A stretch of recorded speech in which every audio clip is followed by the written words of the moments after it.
Once upon a time, there was a man named Job. He was a very rich man. He has 10 children. Kind, he loved his children. And have many servants. Above all, he was a God-fearing man, always praying for forgiveness of sin and the sin of his family. And God was so pleased with him. One day children of God visited God, and Satan came also. And God asked Satan, "Where are you coming from?" And Satan answered the Lord, and said, "From roaming throughout the earth, going back and forth on it." Then the Lord said to Satan, "Have you considered my servant Job? There is no one on earth like him. He is blameless and upright, a man who fears God and shuns evil." And Satan replied, "Does Job fear God for nothing? Have you not put a hedge around him and his household and everything he has? Have you not blessed him? Of course he should worship you for all you have given him. But now, stretch out your hand and strike everything he has, and he will surely curse you to your face." The Lord said to Satan, "Very well then, everything he has is in your power, but you must not touch the man himself. Destroy all he has, but do not touch his life." So Satan went out from the presence of the Lord. So, one day when Job's sons and daughter were feasting and drinking wine at the oldest brother's house, a messenger came to Job and said, "The oxen were plowing, and the donkeys were grazing nearby, and the Sabeans attacked and made off with them. They put the servants to the sword, and I am the only one who has escaped to tell you." While he was still speaking, another messenger came and said, "The Chaldeans formed 3 raiding parties, and swept down on your camels, and made off with them. They put the servants to the sword, and I am the only one who has escaped to tell you."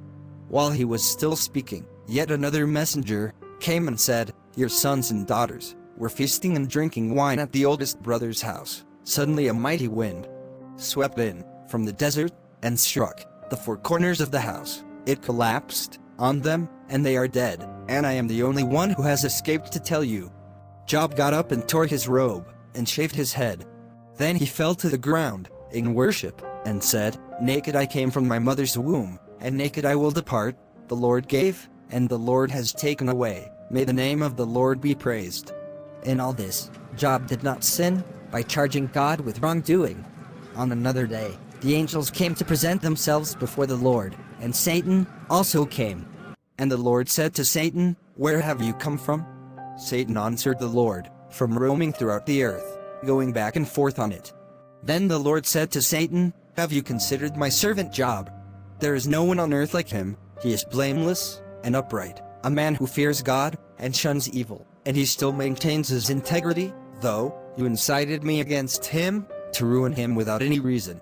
"Skin for skin," Satan replied. "A man will give all he has for his own life, but now stretch out your hand and strike his flesh, and he will surely curse you to your face."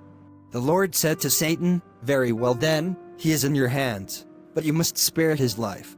So Satan went out from the presence of the Lord, and afflicted Job with painful sores, from the soles of his feet to the crown of his head. Then Job took a piece of broken pottery, and scraped himself with it, as he sat among the ashes. His wife said to him, "Are you still maintaining your integrity?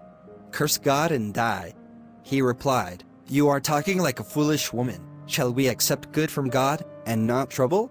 When Job's 3 friends, Eliphaz, the Temanite, Bildad, the Shuhite, and Zophar, the Naamathite, heard about all the troubles that had come upon him, they set out from their homes, and met together by agreement to go and sympathize with him and comfort him.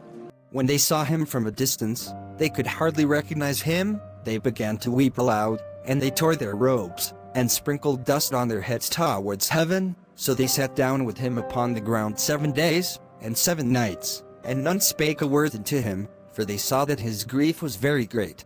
And later concluded that it was Job's sin that make all those calamity befall him.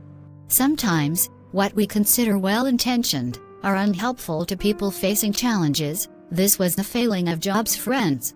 They took turns to speak to his condition, but they misdiagnosed the source of his woes. 2 lessons are evident in Elihu's thought. First, he misunderstood some salient things about Job's predicament. As believers, We may not understand the challenges our fellow brethren may be facing, so we should not condemn or judge them as Elihu did. Our duty is to pray for them. Secondly, God is a just and righteous judge. He can never ascribe good for evil, or evil for good. In any situation, we should not question or blame Him for our predicament, but we are to pray and thank Him irrespective of our condition in this present world. Thank you for watching. And please subscribe, like and follow. God bless you. And remember, blame doesn't help, prayer does.